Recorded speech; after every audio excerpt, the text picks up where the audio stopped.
Hi, welcome everyone to the Museums Association Conference and this tour of Reimagine, Remake, Replay, Making Waves at the Ulster Museum, which won the Best Museums Change Lives project in the awards that we announced yesterday.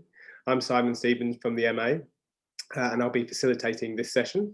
Before we get the tour started, I have the usual housekeeping announcements to make. Firstly, as attendees, your cameras and microphones should be automatically disabled, but you can use the chat function on your menu bar to introduce yourselves, talk to others, share links and experiences. You can also tweet using the hashtag Museums2020.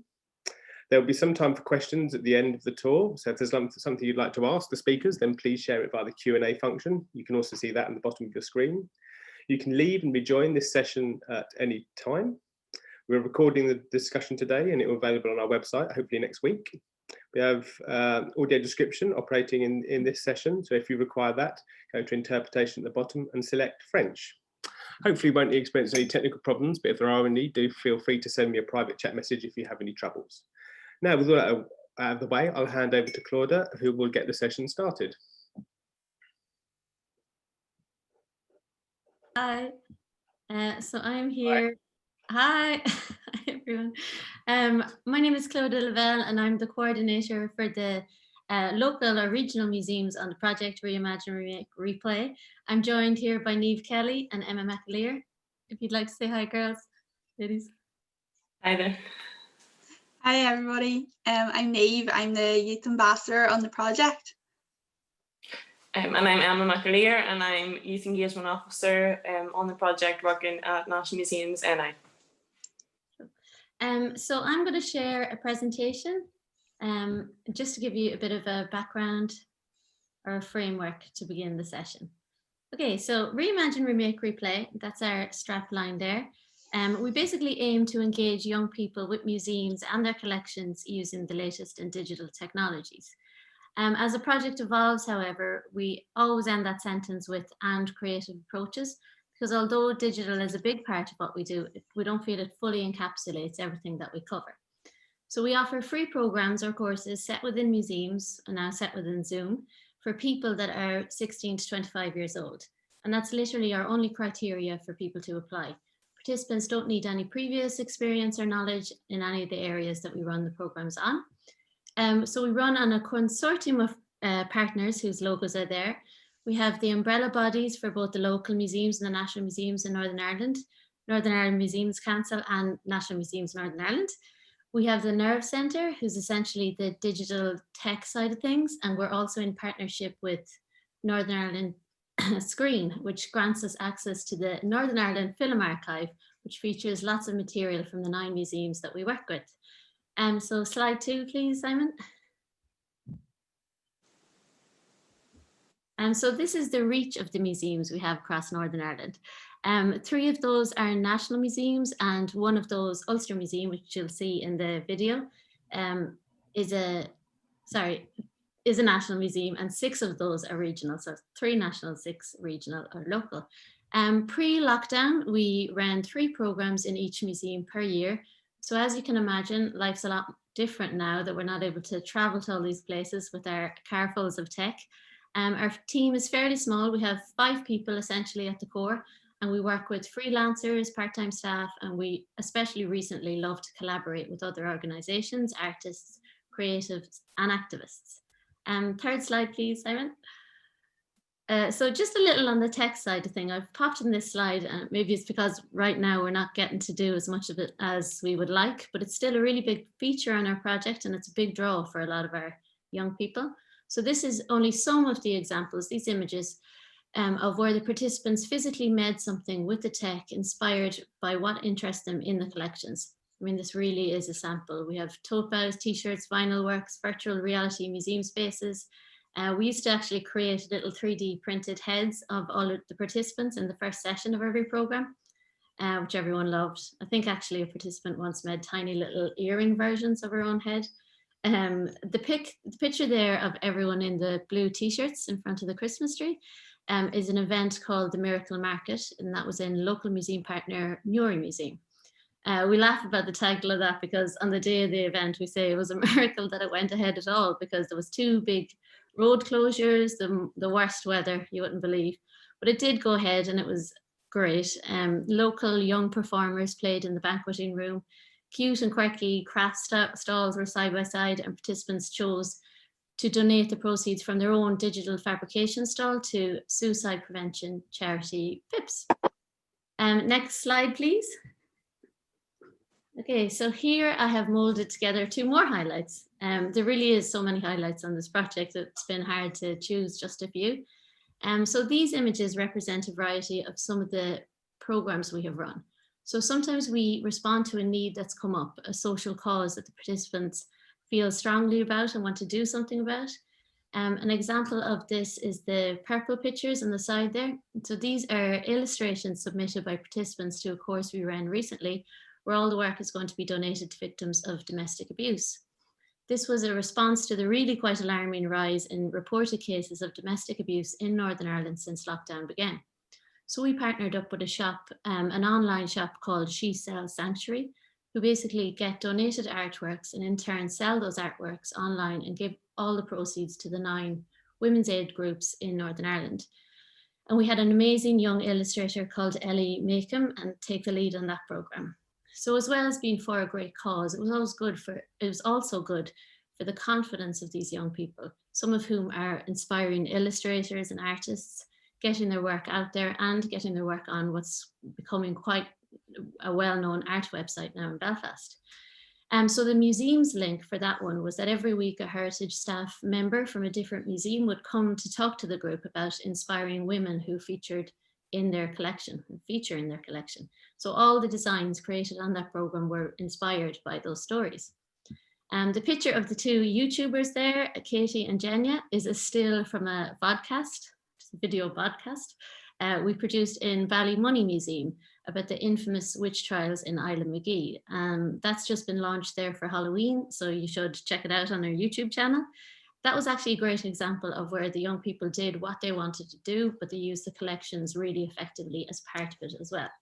Now, like I say, this is the tip of the iceberg. We're limited for time. I could honestly be here all day telling you about various aspects of the project. But now I'm going to hand you over to the amazing Niamh Kelly, who's going to talk to you about her journey with the project. Thanks, Clodagh. So if we could just go to the next slide there. So I'm the youth ambassador on the project, and I thought it'd be good just to tell you a bit more about my journey, as I started off as a participant on the project back in 2018. So I had just graduated from uni and I was kind of missing that structure in my life that provided me the opportunity to learn, to be creative, to connect with other people who were, like-minded to me and interested in heritage as well. So when I seen this program advertised, I thought that could be a way of kind of getting that back for myself and all, the brilliant opportunities that provided. So I signed up to the course in Ulster Museum. It was a digital makers course that really employed a wide range of technology, some of which Clodagh's already illustrated there. And whatever expectations I had for the program, they were completely exceeded. I never could have imagined what it would have provided for me and how it would really change how I saw museums, and particularly the place of young people in museums. So it was really a way for young people to be given free reins within the museums. We had kind of behind the scenes access to collections. We were connected with different curators to hear more about their roles, but ultimately we were just given a free rein to explore the collections and to create responses to what we've seen there using technology and a wide range of creative methods as well. So for me, I was particularly interested in the Troubles exhibition. So I, along with a friend that I made on the project, responded to this by creating an exhibition that kind of examined the legacy of the Troubles for young people. Because I thought the exhibition did a really good job of representing the time, but actually that kind of voice of young people in Northern Ireland was maybe excluded, and it didn't represent actually the legacy that it had left behind for young people growing up here today. So I interviewed young people, and my friend Sabi was a photographer, so she took pictures from Belfast and we actually exhibited them together in the Ulster Museum. So this was a really refreshing way for us to get involved in the museum. We were able to take our own ideas, realise them, and have them put on quite a big platform to have them showcased centrally within the museum and have our work visible in the ground floor of the museum in the exact same way the collections were. So this was a really revolutionary way to see the museum, not kind of just as a place for young people to be invited in and sort of given a lecture and possibly to learn about heritage. We were actually given the opportunity to actively interact with our heritage and create responses to that would be then given that platform. So really our voices were seen as equals within the museum to anyone else's. And in fact, that was actually a place for us to become co-curators of our heritage. So as I'm sure you can tell, it was an absolutely fantastic experience for me. After that, I just wanted to get involved in the project in any way possible that I could, which I did, and it led to a range of opportunities and new experiences for me, and a real passion and determination to ensure that young people were included in these spaces. So if you want to just go to the next slide there. The project really prides itself on being youth-led. So as you sort of heard from my experience there, it's very much shaped and driven by ideas from participants themselves, from young people themselves. You know, nothing is prescribed. It's all very much born out of ideas that young people have there in the museum in the moment and in collaboration with a group of young people. So the project staff were, really understanding of the value of this, and so they created a staff role that would be for a past participant to basically come on as a staff member and influence the project from that perspective, being able to use their experiences and their insight that they had as a participant in the project. So that was created at the start of this year, and I applied for that. And so I've been doing that since February. So as you can imagine, sort of just really before everything started to change. So I had a short window of kind of normality working on the project as I had known it. And then very quickly we adapted to a mode of online delivery. Something that I'm really, really proud of is that the project was able to maintain that youth-led ethos and youth-led operation that it had when it was physically in museums, and to galvanize that in an online delivery. Like, for example, the fact that I'm here talking to you today and communicating my experiences as a young person, I think that's really evidence and proof of that. And you'll hear from more young people in a moment when you watch the tour. But the project really puts young people front and center in every single way that it can, and never misses an opportunity to do that. But just, a bit more about what we've done in lockdown. So we've created completely new programs and new ways for young people to interact with heritage, have their voices heard. So things like creative writing programs. We've done multiple takeovers in social media where young people have found a completely new way of connecting with audiences and having their voices and heritage heard. We ran our first ever online mental health arts festival, and that was co-created by one of our young people, our participants. That was spearheaded by them and made really successful because of that authentic participatory way of working. And there's really too many to count, and Claude has covered some of them as well.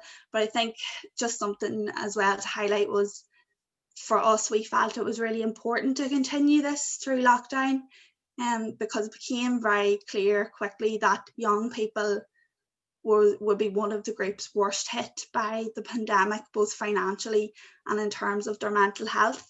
And we knew from feedback on the project before lockdown that it played a really key role in providing young people with a creative community that then had multiple benefits to their lives. So everything from, employability, giving them really valuable work experience, to actually connecting them with each other socially, and providing a creative outlet that was endlessly beneficial to their mental health and their well-being. Like, I know that myself personally, but I've also, you know, seen it for other people, read through formal evaluation, but also just actually young people telling their stories of what the project means to them. So we're completely proud of being able to continue that through lockdown, constantly evolve that and enhance it, and to always do it in collaboration with young people and have them at the heart of that.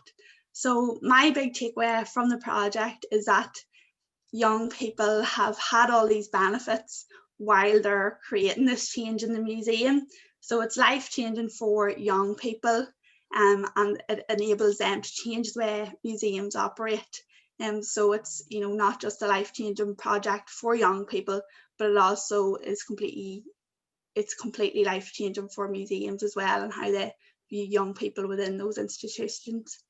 So just that last slide there, I was just going to say about, if you follow us on social media, you'll be able to keep up to date with everything that the project does in the future, because we're just at the start of our 3rd year out of 4 years, so we have lots more to come as well. And thank you so much for the award and for listening to today. So you're going to be in for a treat now to get a tour of one of our partner museums.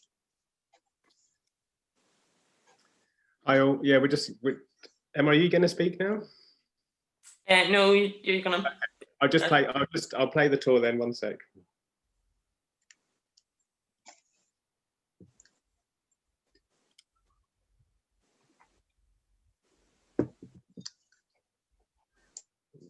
Find it.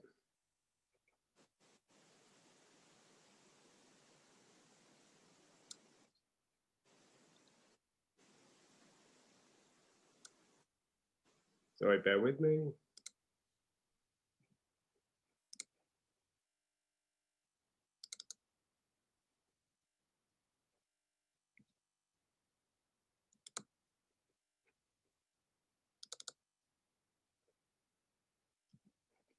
Nearly there.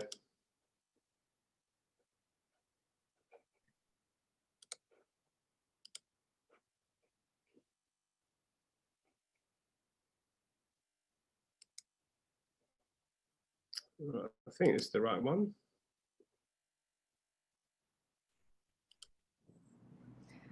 Hi everyone, welcome to the Ulster Museum in Northern Ireland. My name is Clodagh and I'm a coordinator on the project Reimagine, Remake, Replay. As we currently have no exhibition to take you on a tour of, we are going to, through the wizardry of modern technology and Aidan's technical skills, take you back in time to when we did have an amazing event in this beautiful, now closed to the public building. So if you'd like to come with me.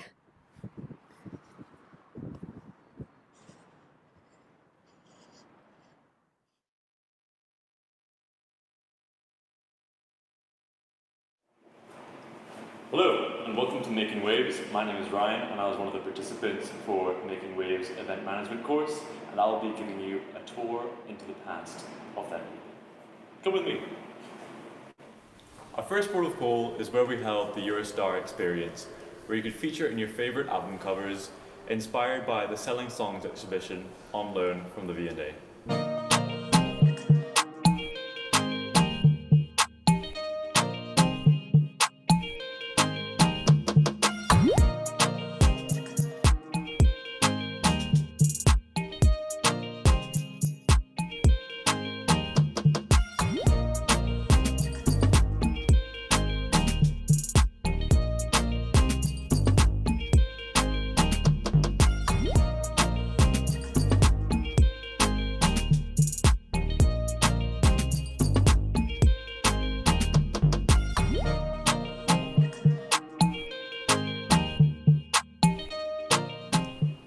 We're now in the atrium, where the interactive, surrealistic, collaborative drawing game, Ipupucat, was held. This involved all sorts of activities based around the bizarre and beautiful museum collections.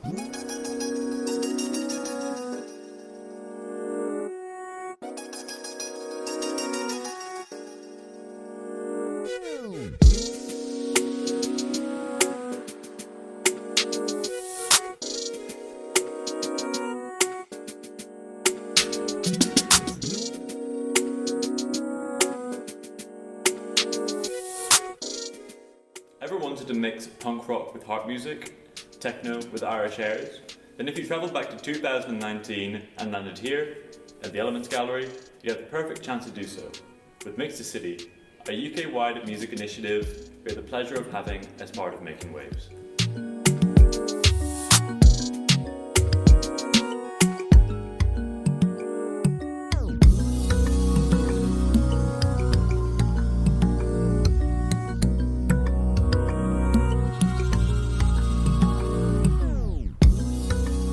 We're up in the Discover Art area now, and this place was absolutely buzzing on the night of Making Waves, with a make-your-own merch station, tote bags, and badges galore. You'll hear it now from the fabulous Rachel. Hi, I'm Rachel Campbell-Palmer and I was the event management facilitator for the Making Waves project. I'm director of the Black Box, which is a multi-arts venue based in Belfast. We are a well-known live music and festival venue and incubatory space that supports alternative and grassroots arts activity. The Making Wave project was a really amazing opportunity for us to partner with the Ulster Museum and also Reimagine, Remake, Replay, who really put young people front and centre of their projects. So I worked with a group over a series of weeks and we really looked at what goes into putting on a successful live event, and my role was to guide the design and delivery of that event. We talked about events that we'd experienced and what we liked about them, what made them successful. We talked about how we wanted our audiences to feel through the event and things we wanted them to learn, and how we could best use the really amazing resource that is the Ulster Museum, highlighting their exhibitions, incorporating the museum partners, engaging audiences, reaching new audiences, all through really innovative and creative activity. We also considered how people would flow through the building so we could best showcase the museum itself through the live events and activity. We also talked about risk assessment and things to be aware of when planning an event and how to keep audiences safe, and basically what we could put in place to make sure that the event itself would run as smoothly as possible. We then assigned different roles to group members and created working groups to take the event forward. All the ideas for Making Waves came from the young people themselves. They designed the logo, they made gifts, they designed the poster, and they designed the map and leaflet that was handed out to audience members on the night. They created a marketing strategy and really led on the promotion of the event. And I was so blown away by their concept and skills, and it really made my job very easy, actually. Through Making Waves, we also connected with Help Musicians, Us Folk, Belfast City Council Mix the City project, Unlocking Our Sound Heritage and their archives, which all enabled us to create a really vibrant event where audiences could engage and interact on multiple levels. It was a project I really enjoyed working on, and I'm really confident that there's a whole new generation of talented event coordinators out there that will continue to make their mark here and beyond. Thanks, Rachel. We'll head up now to the Tech Lab where Emma is hanging out. Hi, I'm Emma McAleer. I'm the Youth Engagement Officer on Reimagine, Remake, Replay, and I work for National Museums Northern Ireland. My role is to recruit our participants, design and manage the engagement activities that happen at Ulster Museum, and to provide opportunities for the young people to meet creators and access collections. I'm currently in the Tech Lab at the Ulster Museum, which we are extremely lucky to have. Before lockdown and COVID-19, the space was in development with our participants in partnership with local illustrator Jackie Sheridan. Together, they have designed the branding and logo for the space, and right up there is where our beautiful mural is going to be installed.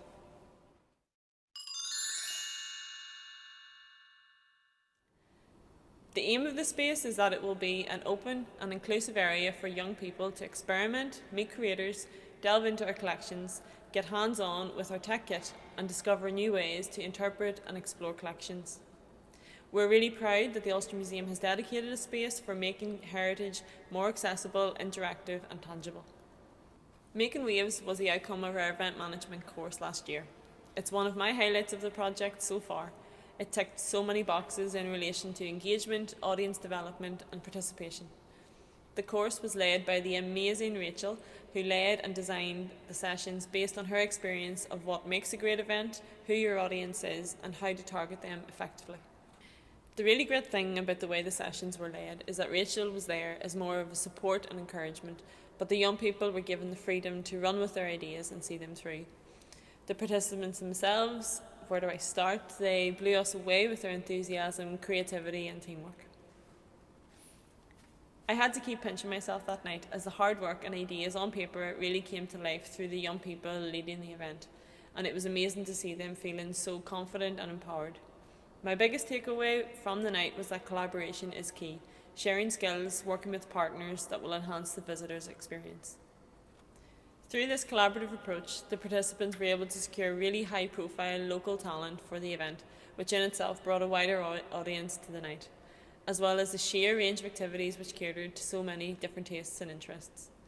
Not to mention one of our participants, Sarah McVeigh, who performed a really beautiful harp solo in the fashion gallery.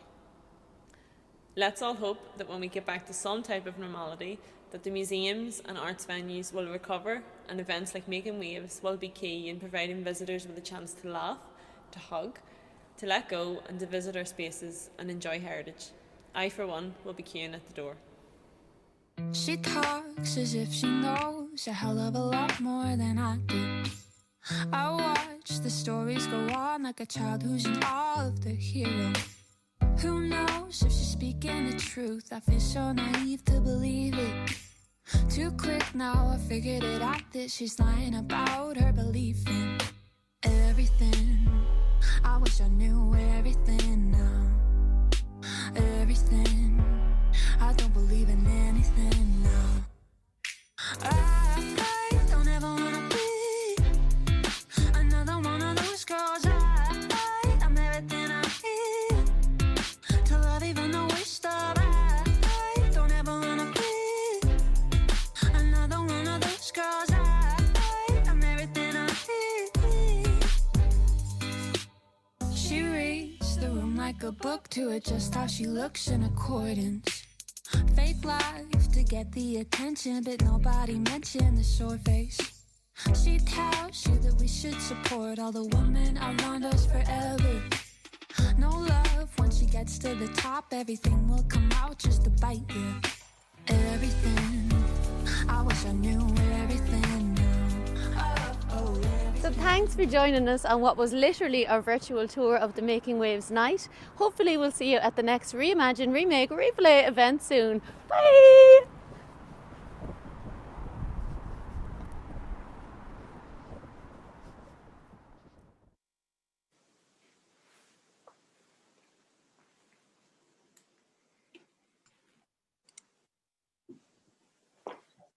Wow, that was brilliant. What an amazing video. That deserves an award in itself. It's fantastic. So we've got loads of questions actually. We haven't got much time, so I'll try and get through them really quickly. The first one says, did you have to get funding for all the tech you used, 3D printer, etc.? And was it purchased if owned by the museum, specifically for these projects? Quite a specific question there. Well, as a project, we are funded by the National Heritage Lottery Fund. Can you hear me? Yeah. So we are, it was pretty much $1 million. I always say $1 million, £1 million, $1 million. And it was for a 4-year project. And we're actually at the beginning of the 3rd year. So that's how we got our funding. Yeah. Yeah. We've got another good one here actually from Karen Jameson. How did you go about recruiting the young people to come involved with the youth ambassadors? Well, there was only so the youth ambassador, I think, yeah, the youth ambassador, it wasn't a scheme. It was basically just we were running as normal as a project, and we thought, you know, because we were taking so much influence from the young people, we thought, why not actually have a young person, you know, working with us and influencing our decisions. So it wasn't a scheme, it was more just like an interview process. So a lot of participants applied for the youth ambassador scheme, and then Niamh was successful because she's amazing. But so that's how, yeah, so there is like one youth ambassador. Yeah, and just to clarify, like that's a full-time role on the project. So I think that's what was so, you know, really spoke to the dedication and commitment that the project has to young people, and how it realizes that young people you know, can change and influence the project. You know, I'm not just here in, you know, a kind of voluntary way, like they actually have created this new full-time paid role, and I think that really is a testament to how the project evolves and responds to its participants. Yeah, and we do, like, if we can, where possible, we do try and offer paid roles to participants. So it might be like someone isn't, you know, skilled at illustration or gift making, or, you know, whatever their skill is, we try and like make an opportunity so they could run like a 2-week program for young people, or a 6-week program. So we do try to give as many of those opportunities as possible, as feasible. Also, sorry to point out that a lot of the young people were volunteers on the project, especially when we were in the museum environment. So a lot of them had started out as a volunteer, and then they progressed into becoming a freelancer depending on their experience and their background. So for example, we have one girl, Claire Mooney, and Claire is actually a jeweler. So we decided that we should give Claire the opportunity to run a jewellery workshop at the Ulster Museum and also at some of the locals. So you could progress through the project through different roles. That makes sense. I've got a really good question here from Catherine McAlpine. She's saying, we're hearing a lot of scary stuff about the impact of COVID-19 on young people and the lost generation. Do you think your work could be a model for other museums to mitigate some of these issues? 100%. Like, I'm really glad actually that question has been asked, because, you know, I really want to champion and shout out about everything that the project has done. And it's been set up really to engage young people aged 16 to 25 as they're an underrepresented group. And like, being in the staff role now and being at heritage events, I get staff asking me, you know, how do we engage this notoriously difficult group? And how do we go about that? And to me, Reimagine, Remake, Replay is everything that can and should be done in museums to achieve youth inclusion and to go about that. You know, it's innovative, it's creative, it's participatory and youth-led, and it's that way of working that achieves all those benefits about mental health and confidence and employability and education that we're shouting out about. But it's working in that way in collaboration with young people that makes that possible, and it is really actually revolutionary. So to answer your question, yes, I 100% believe that, and I can see it. And my hope now with the recognition of this award is that more museums can implement that in their own spaces as well. Well, it's an amazing project and an amazing film you made. Loads of work put into that, and it's fantastic. Definitely a worthy winner of the Museums Change Lives Award. So, so after time now, but thanks so much. You've all been brilliant in talking about the project. It's amazing. So, thanks so much. Our next session starts in 15 minutes. It's Tamsin Russell talking about her conference guide. So goodbye to everyone, and thanks to everyone for attending, and thanks to our speakers. Thank you. Thank you. Thank you.